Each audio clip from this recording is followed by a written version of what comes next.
Tales from Shakespeare by William Shakespeare, adapted by Charles and Mary Lamb.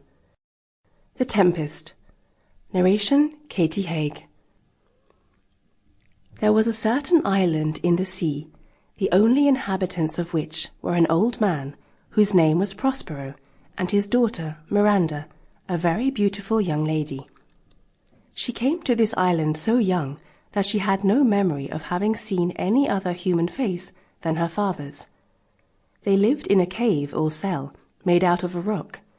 It was divided into several apartments, one of which Prospero called his study.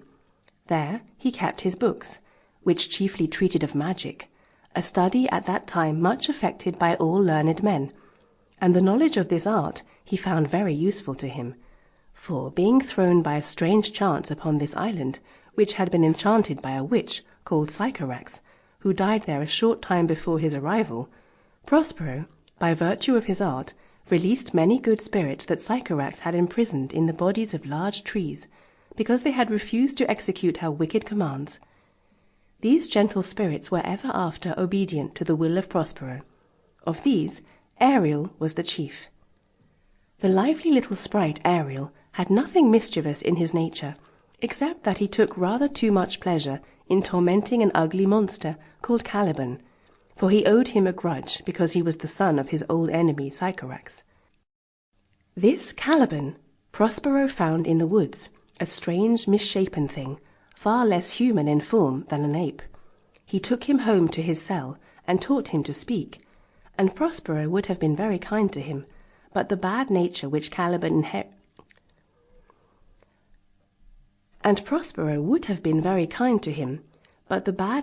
which Caliban inherited from his mother Sycorax would not let him learn anything good or useful. Therefore he was employed like a slave to fetch wood and do the most laborious offices, and Ariel had the charge of compelling him to these services. When Caliban was lazy and neglected his work, Ariel, who was invisible to all eyes but Prospero's, would come slyly and pinch him, and sometimes tumble him down in the mire.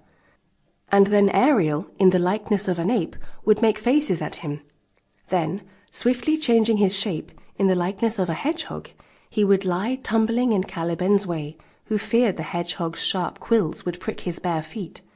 With a variety of such vexatious tricks, Ariel would often torment him, whenever Caliban neglected the work which Prospero commanded him to do.